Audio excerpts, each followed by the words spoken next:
യാത്ര ലോകത്തിലെ തന്നെ ഏറ്റവും വലിയ ഹോൾസെയിൽ മാർക്കറ്റായ ഈവു നഗരത്തിലോട്ടാണ്.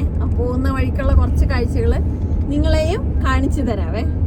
ഈവു നഗരം പിന്നെ നിങ്ങൾക്ക് എല്ലാവർക്കും സുപരിചിതമായ ഒരു സ്ഥലമായിരിക്കുമല്ലോ. കാരണം എന്താണെന്ന് വെച്ചാൽ നമ്മുടെ നാട്ടിൽ നിന്ന് ബിസിനസ് ആവശ്യങ്ങൾക്കൊക്കെ ആയിട്ട് വരുന്ന ആൾക്കാർ മുഴുവൻ വരുന്നത് ഈവു നഗരത്തിലാണ്. അതൊരു ലോകം തന്നെയാണ് കേട്ടോ. എല്ലാ സാധനവും ഉപ്പ് തൊട്ട് കർപ്പൂരം വരെയെന്ന് നമ്മൾ പറയില്ലേ, അങ്ങനെ എല്ലാ സാധനങ്ങളും അവിടെ ലഭ്യമാണ്. അപ്പോൾ ഞങ്ങൾ പോയിക്കൊണ്ടിരിക്കുന്നത് ബൈദു മാപ്പ് ഇട്ടിട്ടാണ്. കാരണം ചൈനയിൽ ഗൂഗിൾ മാപ്പ് കിട്ടത്തില്ലെന്നുള്ള കാര്യം നിങ്ങൾക്കറിയത്തില്ലേ. എന്നാൽ ബൈദു നമ്മളെ കുഴിയിലൊന്നും വീഴിക്കാതെ ലക്ഷ്യസ്ഥാനത്തെ കൊണ്ടുപോയി എത്തിക്കും.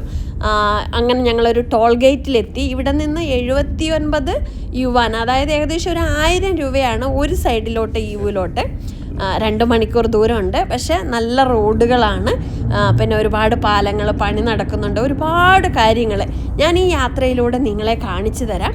ഇത് നോക്കിക്കേ, മണ്ണൊക്കെ വീഴാതിരിക്കാൻ വേണ്ടി ഇവർ ചെയ്യുന്ന ഒരു ടെക്നോളജിയാണ് ഇത് കേട്ടോ. ഇത് അങ്ങനെ ഒരുപാട് പാലങ്ങളുണ്ട്. പിന്നെ റോഡുകളിൽ ഒരുപാട് കാഴ്ചകൾ കാണാനുണ്ട്. എല്ലാം നിങ്ങൾ എൻ്റെ കൂടെ വരൂ, ഞാൻ നിങ്ങളെ കാണിച്ചു തരാം. അങ്ങനെ നമുക്ക് ഏതൊക്കെയായാലും ഈവു വരെ ഒന്ന് പോയിട്ട് വരാം.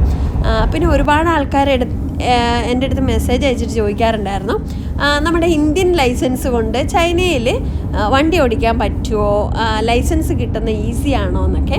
എന്നാൽ ഇന്ത്യൻ ലൈസൻസ് കൊണ്ട് വണ്ടി ഓടിക്കാൻ പറ്റത്തില്ല. ഇവിടെ വന്നിട്ട് നമ്മുടെ ഇന്ത്യൻ ലൈസൻസ് ചൈനീസിലോട്ട് ട്രാൻസ്ലേറ്റ് ചെയ്യണം. അതിനുശേഷം ഒരു എക്സാം ഉണ്ട് കേട്ടോ. എല്ലാ ട്രാഫിക് നിയമങ്ങളൊക്കെ പഠിക്കുന്ന ഒരു 10,000 ക്വസ്റ്റൻ ആൻസർ ഉണ്ട്. അതിൽ നിന്ന് നമ്മൾ അതെല്ലാം പഠിക്കണം. എന്നിട്ട് നമ്മൾ എക്സാം എഴുതണം. 90-ൽ കൂടുതൽ മാർക്ക് കിട്ടിയെങ്കിലേ നമ്മൾ പാസ്സാകുകയുള്ളൂ. ഞാൻ കുറേ പ്രാവശ്യം പഠിച്ചു നോക്കി, പക്ഷേ പാസ്സായില്ല.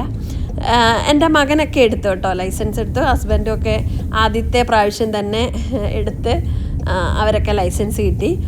പിന്നെ ഒരു കാര്യം കേൾക്കണോ, അങ്ങനെ ലൈസൻസ് ആദ്യ കാലഘട്ടങ്ങളിലെല്ലാം ഒരുപാട് ആൾക്കാർ വിദേശികളൊക്കെ ഇവിടെ വന്നവർ ലൈസൻസ് ഇതുപോലെ ഒരു ഏജൻറ്റിൻ്റെ അടുത്തുനിന്ന് എടുത്തിരുന്നേ. അങ്ങനെ കുറേ പേര് വലിയ പൈസയെല്ലാം കൊടുത്തിട്ടെടുത്തു.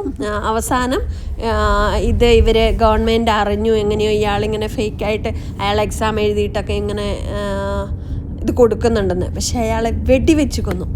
അതാണ്. അങ്ങനെയൊന്നും ഇല്ലീഗലായിട്ട് ഇവിടെ ലൈസൻസ് ഒന്നും എടുക്കാൻ പറ്റത്തില്ല. കറക്റ്റായിട്ട് പഠിച്ച് ലൈസൻസ് എടുക്കുക. എല്ലാ നിയമങ്ങളും പഠിക്കുന്നതിലൂടെ നമുക്ക് എല്ലാ നിയമങ്ങളും മനസ്സിലാക്കാൻ പറ്റും. അപ്പോൾ അങ്ങനെ ഒരു നിയമം ഇവിടെയുണ്ട്. അതുകൊണ്ട് എല്ലാവരും കറക്റ്റായിട്ടുള്ള ഇതിലൂടെ മാത്രമേ ലൈസൻസ് എടുക്കാൻ പറ്റത്തുള്ളൂ. പിന്നെ അങ്ങനെ ഞങ്ങൾ ഈവുലോട്ട് യാത്ര ചെയ്തുകൊണ്ടിരിക്കുകയാണ്. നോക്കിക്കേ, എന്തോരോ പാലങ്ങളൊക്കെയാണ്. ഇവർ ഓരോ ദിവസവും നമ്മൾ പോകുമ്പോൾ ഓരോരോ പുതിയ സംഭവങ്ങൾ അവിടെ ഉണ്ടായിക്കൊണ്ടേയിരിക്കും. അതാണ് ചൈന. അങ്ങനെ ഞങ്ങൾ ഏകദേശം ഈവു നഗരത്തിൽ എത്തിയിട്ടുണ്ട്. ഈവു നഗരത്തിൽ നമ്മളൊരു ഒഫീഷ്യൽ വർക്കിന് വേണ്ടി പോകുന്നതാണ് കേട്ടോ. ഇതാണ് ലോകത്തിലെ ഏറ്റവും വലിയ ഹോൾസെയിൽ മാർക്കറ്റ് ഉള്ള ഈവു നഗരം. ഇതിൽ ഒരുപാട് സ്ഥലമുണ്ട് കേട്ടോ. ഇങ്ങനെ മാർക്കറ്റ്, അതിൻ്റെ ഉള്ളിൽ പോയിട്ടുണ്ടെങ്കിൽ ഓരോ സാധനവും ഉപ്പ് തൊട്ട് കർപ്പൂരം വരെയുള്ള സാധനങ്ങൾക്ക് ഓരോരോ ഡിസ്ട്രിക്റ്റുകളായിട്ടാണ് കൊടുത്തിട്ടുള്ളത്. അപ്പോൾ അവിടെയൊക്കെ പോയി നമുക്ക് ഓരോ സാധനങ്ങളും എത്ര ക്വാളിറ്റി ഉള്ളത് മുതൽ ഏറ്റവും ക്വാളിറ്റി കുറഞ്ഞത് വരെ നമുക്ക് അവിടെ ലഭിക്കുന്നതാണ്. പക്ഷെ ചെറിയ ക്വാണ്ടിറ്റി ഒന്നും നമുക്ക് കിട്ടത്തില്ല. വലിയ ക്വാണ്ടിറ്റി എടുത്തെങ്കിൽ മാത്രമേ നമുക്ക് അവിടുന്ന് സാധനം നമുക്ക് എടുക്കാൻ പറ്റത്തുള്ളൂ. പിന്നെ ഇതുണ്ടല്ലേ, റോഡിലെല്ലാം നല്ല പൂക്കളൊക്കെ വെച്ച് നല്ല വൃത്തിയായിട്ട് എല്ലാ സ്ഥലങ്ങളും അവരങ്ങനെ സംരക്ഷിച്ച് കൊണ്ടുപോകുന്നു എന്നുള്ളത് ഒരു പറയാതിരിക്കാൻ പറ്റത്തില്ല കേട്ടോ. നിങ്ങൾ കണ്ടില്ലേ, എൻ്റെ ഒരുപാട് സ്ഥലങ്ങളിലൂടെ ഞാൻ യാത്ര ചെയ്തപ്പോൾ ഒക്കെ ഞാൻ നിങ്ങളെ കാണിച്ചു തന്നിട്ടുണ്ട്. ഒരു സ്ഥലം മാത്രമല്ല കേട്ടോ ഇങ്ങനെയുള്ളത്, എല്ലാ സ്ഥലങ്ങളും ഇതുപോലെ തന്നെ. അത് ചൈനയിൽ വന്നവർക്കും യാത്ര ചെയ്തവർക്കും അറിയാം. അങ്ങനെ ഞങ്ങൾ അവിടെ ഞങ്ങളുടെ സ്റ്റാഫ് ഞങ്ങളെ വെയിറ്റ് ചെയ്യുന്നുണ്ടായിരുന്നു. അങ്ങനെ ഞങ്ങൾ ഇതുപോലെയുള്ള ലേസുകൾ എടുക്കുന്ന ഷോപ്പിലാണ് കേട്ടോ പോയത്.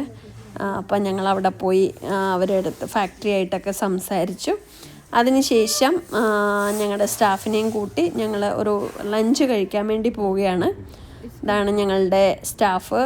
പുള്ളിക്കാരത്തിയുടെ ഇംഗ്ലീഷ് പേര് ആഷ്ലി എന്നാണ്. അങ്ങനെ ഞങ്ങളൊരു റെസ്റ്റോറൻറ്റിൽ വന്നു. ഇവിടെ ഈ ഒരു തരത്തിലുള്ളൊരു കോഴിയുടെ ഫേമസ് ആയിട്ടുള്ള ഒരു ഷോപ്പാണ്. അതുപോലെ തന്നെ നിങ്ങൾ നോക്കിക്കേ, ഇവിടെ എല്ലാ റെസ്റ്റോറൻറ്റിലും നമ്മൾ ചെല്ലുമ്പോൾ ഇതുപോലെ ഈ റെസ്റ്റോറൻറ്റിൽ ലഭിക്കുന്ന ഫുഡുകളെല്ലാം ഇതുപോലെ ഇവിടെ ഡിസ്പ്ലേ ചെയ്ത് വെച്ചിട്ടുണ്ടാവും. ഒന്നും കുക്ക് ചെയ്ത് വെക്കില്ല, പക്ഷേ ഇതുപോലെ എല്ലാം റെഡി ചെയ്തിട്ട് വെച്ച് ക്ലീനാക്കി എല്ലാം സെറ്റാക്കി വെച്ചിട്ടുണ്ടാവും. നമ്മൾ ഓർഡർ കൊടുത്തതിന് ശേഷമാണ് ഇവർ കുക്ക് ചെയ്യുന്നത്. എന്നാലും ഒരുപാട് സമയമൊന്നും വെയിറ്റ് ചെയ്ത് ഇരിക്കേണ്ടതായിട്ടില്ല കേട്ടോ. ഇതാണ് വലിയൊരു റെസ്റ്റോറൻറ്റാണ്. അങ്ങനെ ഞങ്ങൾ ഓർഡർ ചെയ്ത സാധനങ്ങളൊക്കെ ഇതാ എത്തി കഴിഞ്ഞിരിക്കുന്നു. ചിക്കനുണ്ട്, വഴുതനങ്ങയുണ്ട്, പിന്നെ ഒരു മീറ്റുണ്ട്. അങ്ങനെ കുറേ സാധനം ഓർഡർ ചെയ്തായിരുന്നു. അങ്ങനെ സംഭവങ്ങളെല്ലാം എത്തിയിട്ടുണ്ട്.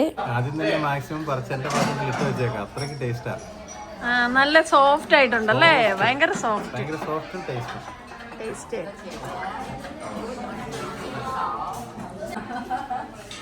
അങ്ങനെ ഞങ്ങൾ അവിടുന്ന് ഫുഡെല്ലാം കഴിച്ച് വൈകുന്നേരം ആയപ്പോഴത്തേനും ഞങ്ങൾ താമസിക്കുന്ന ടെക്സ്റ്റൈൽ സിറ്റിയിലോട്ട് തിരിച്ച് യാത്ര ചെയ്തുകൊണ്ടിരിക്കുകയാണ്. ഈ ഒരു യാത്രയിൽ ശരിക്കും പറഞ്ഞിട്ടുണ്ടെങ്കിൽ 12ഓളം ടണലുകളുണ്ടായിരുന്നു. ഇതെല്ലാം ഒരുപാട് വർഷങ്ങൾക്ക് മുന്നേ തന്നെ ഇവരുണ്ടാക്കിയിരുന്നതാണ് കേട്ടോ. നമ്മുടെ നാട്ടിൽ ഇപ്പോൾ ഒക്കെ ഒരുപാട് റോഡുകളൊക്കെ അടിപൊളിയായിട്ടുണ്ട്. പക്ഷേ ഈ റോഡുകളൊക്കെ ഒരു 10-15 വർഷം മുന്നേ തന്നെ ഇവിടെ ഇങ്ങനെ തന്നെ ആയിരുന്നു റോഡുകളൊക്കെ. അപ്പോൾ ടണലുകളുടെയൊക്കെ വീഡിയോ ഞാൻ ഷോർട്ട് വീഡിയോ ചെയ്യാൻ വേണ്ടി എടുത്തിട്ടുണ്ട്. പക്ഷേ ലോങ് വീഡിയോയ്ക്ക് വേണ്ടി ഞാൻ വീഡിയോ എടുക്കാൻ മറന്നുപോയി. അപ്പോൾ ഇതൊക്കെയാണ് ഇന്നത്തെ എൻ്റെ ചൈന വിശേഷങ്ങൾ. കൂടുതൽ ചൈന വിശേഷങ്ങളൊക്കെ ആയിട്ട് നമുക്ക് അടുത്ത വീഡിയോയിൽ വീണ്ടും കാണാം. അപ്പോൾ നിങ്ങൾക്ക് എൻ്റെ വീഡിയോ ഇഷ്ടമാകുകയാണെങ്കിൽ ലൈക്ക് ചെയ്യുക, ഷെയർ ചെയ്യുക, നിങ്ങളുടെ അഭിപ്രായങ്ങൾ കമൻറ്റ് രൂപത്തിൽ എഴുതുക. Thank you for watching.